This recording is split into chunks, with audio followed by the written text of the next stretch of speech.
Now those were Yukon Gold, of course, and these here are Kennebec, and as you can see, they're just about ready to be dug up, but I got a little more green on this end, so I'm going to let them go a little bit longer, and then it'll be time to dig them up, just like we did with the others.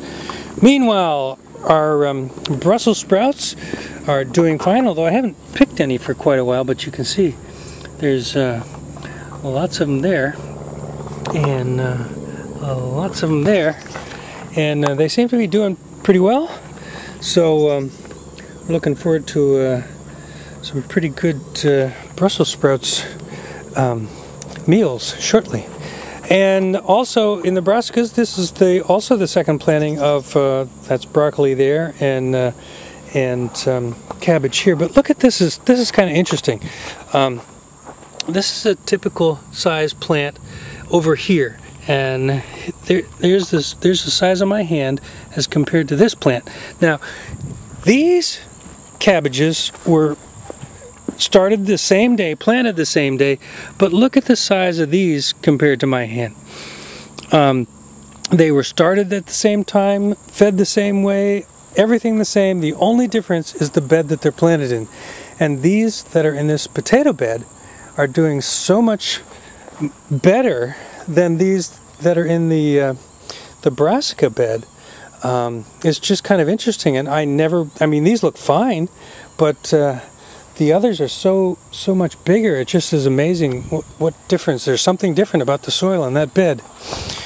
Meanwhile, here we got leeks, which I have let go too long, unfortunately, but they're still looking okay, and I still have my mind on some potato leek soup very soon. And also in this bed, which is bed number 2, we have quite a few beets still in the ground. They could have been pulled a while ago, but I'll pull them soon. They keep well in the ground. They also keep well in the refrigerator. And this is the second planting of beets, which just recently thinned, which is why they look a little floppy. And they're doing okay. And behind that is the second planting of carrots, which also I just thinned. And behind that is the first planting of carrots. And these carrots have probably been in the ground a little too long, but they're still doing okay. So we'll pull some of those soon. Now, meanwhile, I told you last time that growing lettuce in the middle of summer is iffy because they can just bolt and go to seed before you get a chance to harvest them. That's exactly what happened here. These, you know, even though there's got lots of leaves on them, the leaves are bitter, and these are literally inedible. So we'll be pulling those soon, but I left them here just so you could see them for grins. And this is Jessie. And Jessie has her mind on corn because she knows that it is corn season, and she loves corn. So maybe we'll get her a little dog corn later on. Meanwhile, speaking of corn, there is some right there. And the corn has been doing okay, but everything is just a little bit smaller and a little more anemic than it has been in past years. And I'm not really sure why. But be that as it may, we've still had a couple dozen ears of corn so far, and we're going to get quite a bit more. And even though they're not as big and not as full as in previous years, they are still absolutely delicious. There's no question about that. So I'm not really complaining, but I guess something in the soil was not perfect this year for our corn.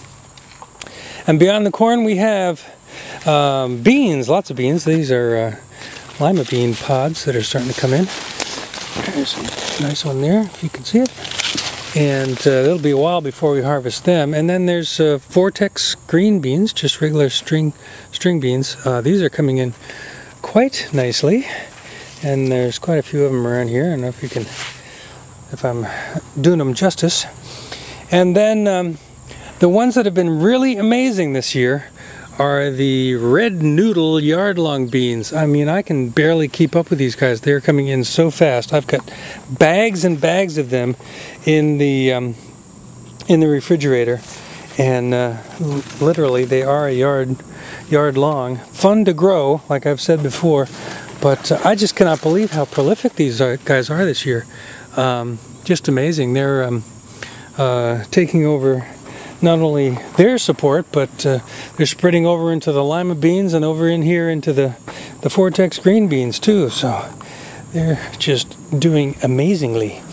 Meanwhile, this is our other planting of sweet potatoes, which have finally spread out to pretty much cover the beds, though they haven't done quite as well as I had hoped.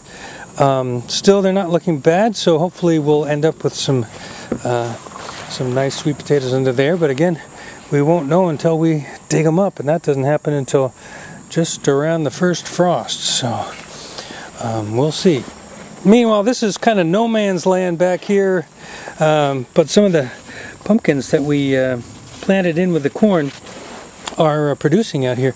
And in fact, this vine climbed the fence and is now climbing the birch tree and managed to hang a pumpkin off the fence here, which we've kind of, I don't know if I can get a good shot of this. See that pumpkin? It's sort of cradled in a burlap sack, and the burlap sack is kind of knotted around this fence post here, just because that's where the pumpkin sets, so it'll just fall off if we don't support it some. So anyway, we'll see how that goes. Meanwhile, where we usually start with chives, we're almost at the end with chives, and they're kind of ignored this time of year, but they're still coming in just fine. So there's that. Oh, look. Somebody helped herself to an ear of corn. What'd you find, Jess? What'd you find? Did you steal that one? Yeah, well, that looks like pretty good dog corn.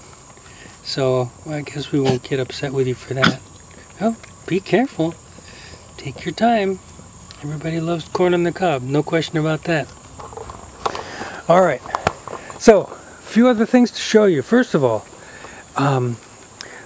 let's take a quick look out in the orchard here. I'll just show you a few shots.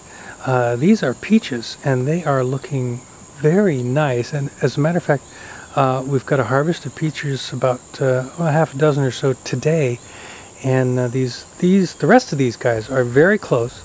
And we have to come out here every single day because they ripen so quickly that if you're not out here and checking them every day, you could lose your entire crop, which I have done in years prior. And I have a little reminder that says check the peaches every single day.